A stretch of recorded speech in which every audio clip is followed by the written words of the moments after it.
Good morning students, welcome to CR international school online study system. हम भारत के अफवाह तंत्र के बारे में पढ़ रहे थे, उसी को हम आगे बढ़ाते हुए डिस्कस करते हैं कि भारत के दो अफवाह तंत्र हैं, हिमालय पर्वत के अफवाह तंत्र और प्रायद्वीपीय पठार के अफवाह तंत्र। आज हम डिस्कस करेंगे हिमालय पर्वत के अफवाह तंत्र।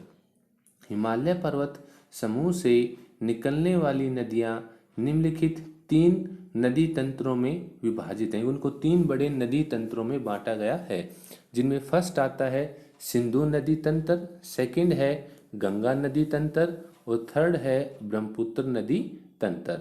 अब हम डिस्कस करेंगे सिंधु नदी तंत्र के बारे में। यह नदी तंत्र विश्व के सबसे बड़े नदी तंत्रों में से एक है। भारत में यह तंत्र हिमालय की नदियों में सबसे पश्चिमी है कि भारत की जो नदियां हैं, हिमालय की नदियां, उनमें से सबसे पश्चिम में सिंधु नदी है, वो फ्लो करती है। सिंधु नदी तिब्बती क्षेत्र में लद्दाख श्रेणी के उत्तरी भाग में मानसरोवर झील के निकट बोखर चू के पास एक हिमनद से निकलती है।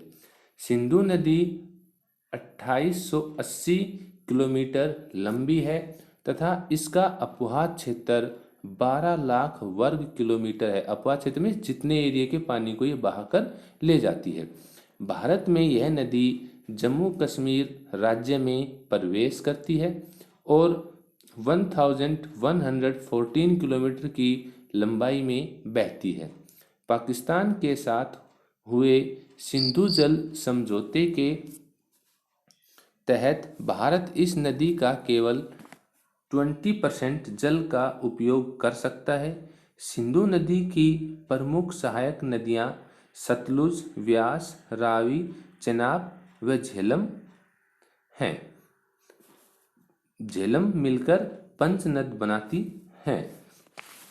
पंजाब की ये पांचों प्रसिद्ध नदियां पहले विभिन्न स्थानों पर आपस में मिलती हैं और फिर इनका संयुक्त जल दक्षिण की ओर बहता हुआ मिथनकोट, ये जगह पाकिस्तान में है, के निकट सिंधु नदी में जा मिलता है। इसके बाद यह नदी सिंधु के शुष्क प्रदेश में बहती हुई कराची के पूर्व में अरब सागर में जा मिलती है। अब हम पढ़ेंगे सिंधु नदी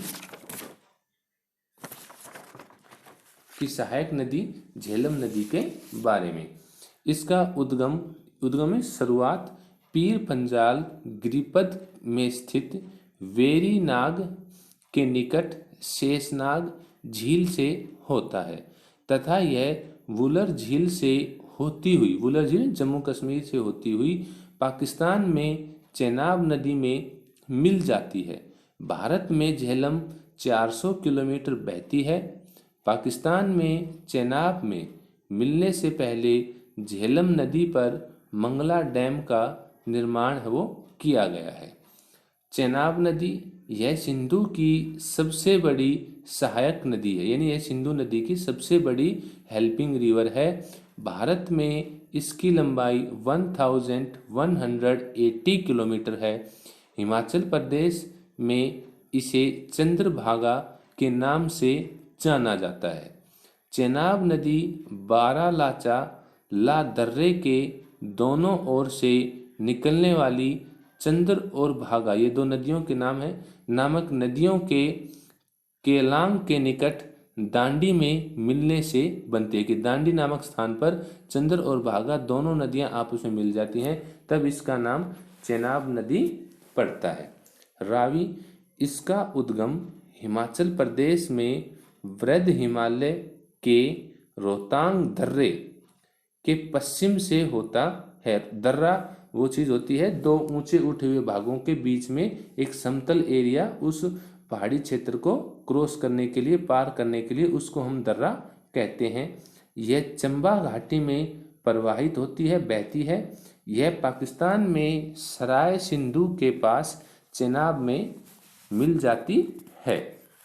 व्यास नदी यह रोहतांग दर्रे के पास व्यास कुंड से निकलती है। यह हिमाचल प्रदेश में कुल्लू घाटी में प्रवाहित होती है और पंजाब के होशियारपुर जिले में स्थित तलवाड़ा नामक स्थान पर यह नदी मैदानी भाग में प्रवेश करती है। यह पंचनद की एकमात्र ऐसी नदी है जिसका प्रवाह केवल भारत में है, कि यह पंचनद की एकमात्र ऐसी नदी है जो पूरी की पूरी भारत में बहती है, और जो बाकी की 5 नदियां हैं वो कुछ दूरी भारत में तय करती हैं, उसके बाद वो पाकिस्तान में चली जाती हैं और पाकिस्तान में मिथनकोट नामक स्थान पर जाकर सिंधु नदी में मिल जाती हैं और लास्ट में सिंधु नदी फिर अरब सागर में जा मिलती है। Thank you. Stay home, stay safe.